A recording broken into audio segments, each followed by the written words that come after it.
ಯುದ್ಧ ಶುರುವಾದ್ರೆ ಚಿನ್ನದ ಬೆಲೆ ಏರುತ್ತೆ ಅಲ್ವಾ? ಆದ್ರೆ ಈಗ ಉಲ್ಟಾ ಆಗ್ತಿದೆ. ಷೇರುಪೇಟೆ ಜೊತೆಯಲ್ಲೇ ಚಿನ್ನ ಕೂಡ ಪಾತಾಳಕ್ಕೆ ಬೀಳ್ತಾ ಇದೆ. ಕೆಲವು ದಿನಗಳಲ್ಲಿ ಚಿನ್ನದ ಬೆಲೆ ಬರೋಬ್ಬರಿ 8,000 ರೂಪಾಯಿ ಕುಸಿದಿದೆ. ಕಷ್ಟ ಕಾಲದ ಸಂಜೀವಿನಿ ಅಂತ ಕರೆಸಿಕೊಳ್ಳುವ ಚಿನ್ನ ಈಗ ಹೂಡಿಕೆದಾರರಿಗೆ ಕೈ ಕೊಡ್ತಾ. ಇರಾನ್ ಯುದ್ಧದ ಮಧ್ಯೆಯೂ ಚಿನ್ನದ ಬೆಲೆ ಕುಸಿಯುತ್ತಿರುವುದು ಯಾಕೆ?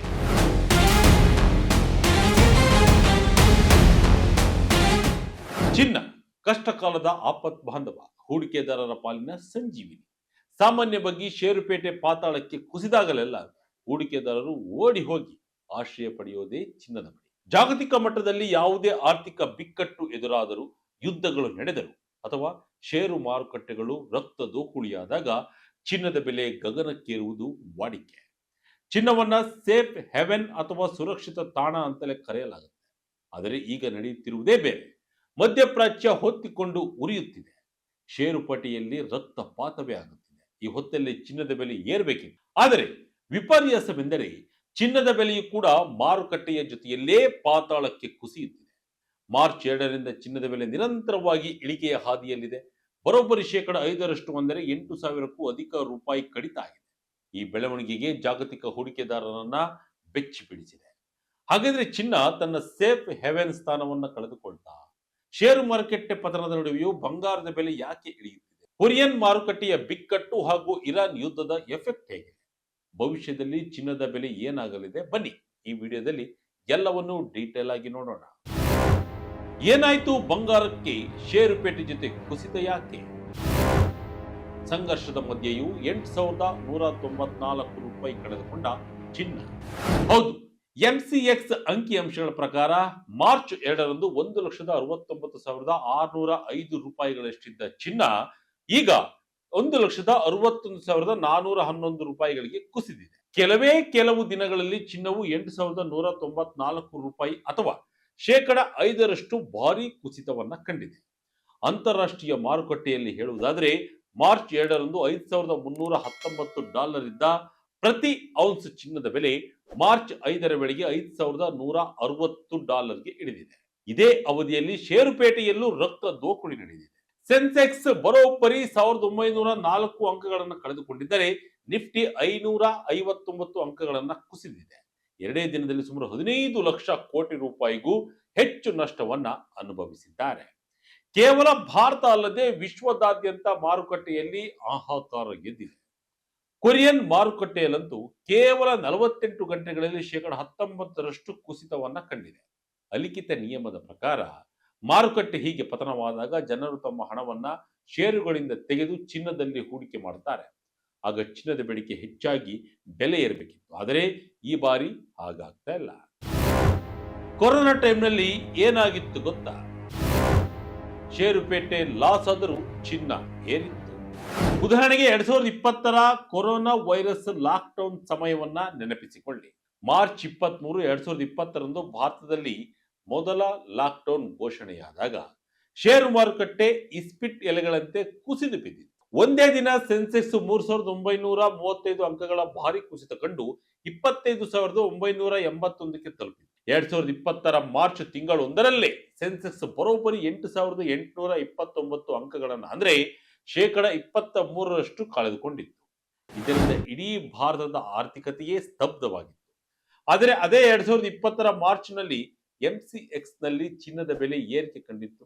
ಆರ್ಥಿಕ ಬಿಕ್ಕಟ್ಟಿನ ಸಮಯದಲ್ಲಿ ಹೂಡಿಕೆದಾರರಿಗೆ ಅದು ನಿಜವಾದ ಸೇಫ್ ಹೆವೆನ್ ಆಗಿ ಮಾಡಿತ್ತು. ಉಕ್ರೇನ್ ರಷ್ಯಾ ಯುದ್ಧದ ಸಮಯದಲ್ಲಿ ಮಧ್ಯಪ್ರಾಚ್ಯದ ಈ ಹಿಂದಿನ ಇಸ್ರೇಲ್ ಹಮಾಸ್ ಯುದ್ಧದ ವೇಳೆಯೂ ಬಂಗಾರ ರಾಕೆಟ್ ವೇಗದಲ್ಲಿ ಏರಿತ್ತು. ಆದರೆ ಈಗಿನ ಸನ್ನಿವೇಶ ಸಂಪೂರ್ಣ ಭಿನ್ನವಾಗಿದೆ. ಚಿನ್ನದ ಬೆಲೆ ಇಳಿಕೆಗೆ ಅಸಲಿ ಕಾರಣವೇನು? ಇರಾನ್ ಯುದ್ಧ, ಬಲಿಷ್ಠ ಡಾಲರ್ ಎಫೆಕ್ಟ್. ಪ್ರಸ್ತುತ ಮಾರುಕಟ್ಟೆ ಪತನದ ನಡುವೆಯೂ ಚಿನ್ನದ ಬೆಲೆ ಕುಸಿಯಲು ಪ್ರಮುಖ ಕಾರಣ ಇರಾನ್ ಯುದ್ಧ ಮತ್ತು ತೈಲ ಬೆಲೆಗಳ ಏರಿಕೆ. ತಜ್ಞರ ಪ್ರಕಾರ ಇರಾನ್ ಯುದ್ಧದ ಪರಿಣಾಮವಾಗಿ ಹೂಡಿಕೆದಾರರು ಚಿನ್ನದ ಬದಲಾಗಿ ಅಮೆರಿಕನ್ ಡಾಲರ್ ಮತ್ತು ಇಂಧನ ಮಾರುಕಟ್ಟೆಗಳ ಕಡೆಗೆ ಮುಖ ಮಾಡಿದ್ದಾರೆ. ಇದರಿಂದಾಗಿ ಡಾಲರ್ ಇಂಡೆಕ್ಸ್ ಬುಧವಾರ 99ನೇ ಅಂಕಕ್ಕೆ ತಲುಪಿದ್ದು ಒಂದು ತಿಂಗಳ ಗರಿಷ್ಠ ಮಟ್ಟದಲ್ಲಿದೆ. ಡಾಲರ್ ಬಲವಾದಾಗಲೆಲ್ಲ ಜಾಗತಿಕ ಖರೀದಿದಾರರಿಗೆ ಚಿನ್ನ ದುಬಾರಿಯಾಗುತ್ತದೆ. ಇದರಿಂದ ಚಿನ್ನದ ಬೇಡಿಕೆ ತಗ್ಗಿ ಬೆಲೆ ಕುಸಿಯುತ್ತದೆ. ತಜ್ಞರ ಪ್ರಕಾರ ಯುದ್ಧದ ಭೀತಿ ಇದ್ದರೂ ಚಿನ್ನದ ಬೆಲೆ ಒತ್ತಡದಲ್ಲಿದೆ. ಯಾಕೆಂದ್ರೆ ಬಲಿಷ್ಠ US$ ಮತ್ತು ಏರುತ್ತಿರುವ ಕಚ್ಚಾ ತೈಲದ ಬೆಲೆಗಳು ಜಾಗತಿಕವಾಗಿ ಹಣದುಬ್ಬರ ಆತಂಕವನ್ನ ಹೆಚ್ಚಿಸಿವೆ. ಹಣದುಬ್ಬರ ಹೆಚ್ಚಾದರೆ ಅಮೆರಿಕದ ಫೆಡರಲ್ ರಿಸರ್ವ್ ಬಡ್ಡಿ ದರ ಕಡಿಮೆ ಮಾಡುವುದು ವಿಳಂಬ ಮಾಡಬಹುದು. ಬಡ್ಡಿ ದರಗಳು ಹೆಚ್ಚಿದ್ದಾಗ ಚಿನ್ನದಂತಹ ಆದಾಯ ದರದ ಆಸ್ತಿಗಳಂತ ಬಾಂಡ್ಗಳಿಗೆ ಬೇಡಿಕೆ ಹೆಚ್ಚಾಗುತ್ತದೆ. ಆದ್ದರಿಂದ ಚಿನ್ನದ ದರ ಕುಸಿಯುತ್ತಿರಬಹುದಂತೆ. ಮಾರ್ಜಿನ್ ಕಾಲ್ ಕ್ಯಾಶ್ಗೆ ಚಿನ್ನದ ಮಾರಾಟ. ಬೆಳ್ಳಿ ಬೆಲೆಯಂತೂ 12% ಪಾತಾಳಕ್ಕೆ.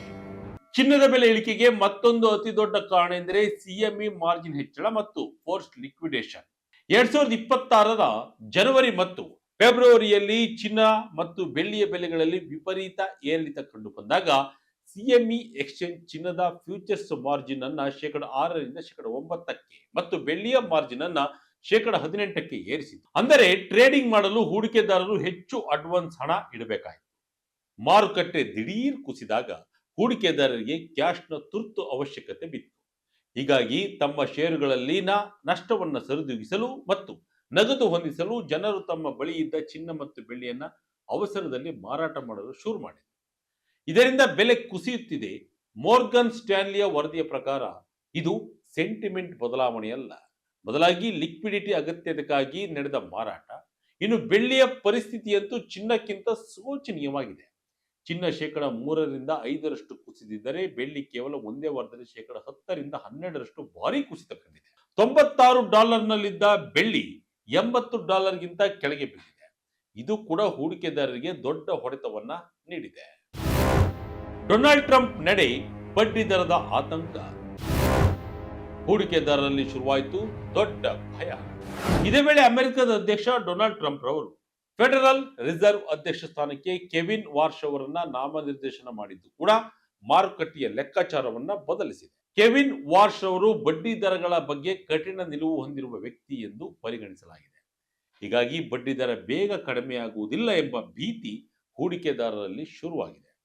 ತೈಲ ಬೆಲೆ ಏರಿಕೆಯಿಂದ ಹಣದುಬ್ಬರ ಹೆಚ್ಚಾಗುವ ಭಯ ಹಾಗೂ ಫೆಡ್ ಬಡ್ಡಿ ದರ ಕಡಿತದ ನಿರೀಕ್ಷೆ 60 BPS ನಿಂದ 46 BPS ಇಳಿದಿರುವುದು ಚಿನ್ನದ ಮೇಲೆ ತೀವ್ರ ನಕಾರಾತ್ಮಕ ಪರಿಣಾಮ ಬೀರಿದೆ.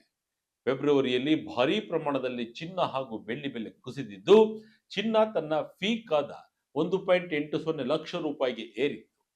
ಬೆಳ್ಳಿ ಕೂಡ 4 ಲಕ್ಷ ರೂಪಾಯಿ ದಾಟಿತ್ತು. ಆದರೆ ಅಲ್ಲಿಂದ ತೀವ್ರ ಕುಸಿತವನ್ನ ಎರಡೂ ಲೋಹಗಳು ಕಂಡಿದ್ದು ಏರಿಳಿತವನ್ನ ದಾಖಲಿಸುತ್ತಿವೆ. ಯುದ್ಧದ ಸಮಯದಲ್ಲಿ ಷೇರು ಕುಸಿತವಾದಾಗ ಬಂಗಾರದ ದರ ಏರ್ಬೇಕಾಗಿತ್ತು, ಆದರೆ ಬಂಗಾರ ಯೂ-ಟರ್ನ್ ತೆಗೆದುಕೊಂಡಿದೆ.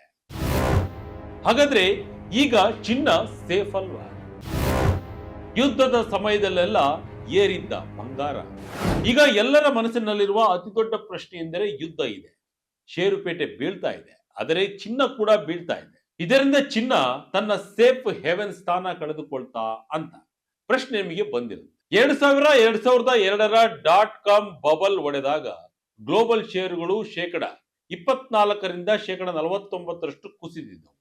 ಆಗ ಚಿನ್ನ ಆರಂಭದಲ್ಲಿ 8% ಕುಸಿದರೂ ನಂತರ ಭರ್ಜರಿ ರಿಕವರಿಯನ್ನ ಕಂಡು 167% ಬೃಹತ್ ಲಾಭ ನೀಡಿತು. 2001ರ ಸೆಪ್ಟೆಂಬರ್ 11ರ ಉಗ್ರರ ದಾಳಿಯ ಸಂದರ್ಭದಲ್ಲೂ ಷೇರುಪೇಟೆ 10% ಕುಸಿದಾಗ ಚಿನ್ನ ಆರಂಭದಲ್ಲಿ 8% ಏರಿಕೆ ಕಂಡಿತು. ಇನ್ನು 2008ರ ಜಾಗತಿಕ ಆರ್ಥಿಕ ಬಿಕ್ಕಟ್ಟಿನ ವಲಯದಲ್ಲಿ ಸೆನ್ಸೆಕ್ಸ್ ಷೇರುಗಳು 37ರಿಂದ 49% ಪಾತಾಳಕ್ಕೆ ಬಿದ್ದಿದ್ದವು. ಆಗ ಚಿನ್ನ ಬರೋಬ್ಬರಿ 25ರಿಂದ 47% ಜಿಗಿದು ಹೂಡಿಕೆದಾರರನ್ನ ಕಾಪಾಡಿತ್ತು.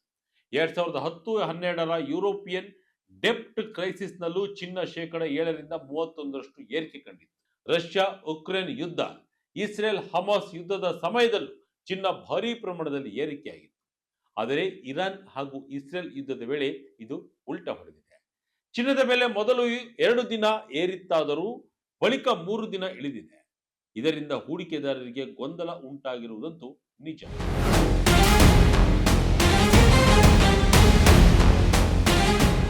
ಒಟ್ಟಿನಲ್ಲಿ ಬಿಟ್ಕಾಯಿನ್ ನಂತೆ ಷೇರುಗಳ ಜೊತೆ ನೇರ ಸಂಬಂಧವನ್ನ ಬಂಗಾರ ಹೊಂದಿಲ್ಲ. ಈಗಿನ 5% ಕುಸಿತ ಕೇವಲ ಅಲ್ಪಾವಧಿಯ ಒತ್ತಡ, ನಗದು ಕೊರತೆ ಮತ್ತು ಡಾಲರ್ನ ಬಲದಿಂದ ಆಗಿರುವುದೇ ಹೊರತು ಚಿನ್ನದ ಮೂಲಭೂತ ಮೌಲ್ಯ ಕುಸಿದಿಲ್ಲ ಎನ್ನಲಾಗಿದೆ. ಜಾಗತಿಕ ಮಟ್ಟದ ವಿಶ್ಲೇಷಕರು ಈಗಲೂ ಚಿನ್ನದ ಬೆಲೆ ಅಪಾರ ವಿಶ್ವಾಸವನ್ನ ಇಟ್ಟಿದ್ದಾರೆ. ಆದರೆ ಇಡೀ ಮಧ್ಯಪ್ರಾಚ್ಯ ಹೊತ್ತಿ ಉರಿಯುತ್ತಿದ್ದು ಭಾರತದ ಬುಡಕ್ಕೂ ಯುದ್ಧ ಬಂದಾಗ ಚಿನ್ನದ ಬೆಲೆ ಕುಸಿಯುತ್ತಿರುವುದು ಹಲವು ಅನುಮಾನಗಳಿಗೆ ಕಾರಣವಾಗಿದೆ. ಇನ್ನಷ್ಟು ಬಂಗಾರದ ಬೆಲೆ ಇಳಿಯುತ್ತಾ ಅಥವಾ ದಾಖಲೆ ವೇಗದಲ್ಲಿ ಏರುತ್ತಾ ಮುಂದೇನಾಗುತ್ತೆ ಎಂಬುದನ್ನ ಕಾದು ನೋಡಬೇಕಿದೆ. ಇದಾಗಿತ್ತು ಈ ಕ್ಷಣದ ಇಂಟ್ರೆಸ್ಟಿಂಗ್ ಸ್ಟೋರಿ.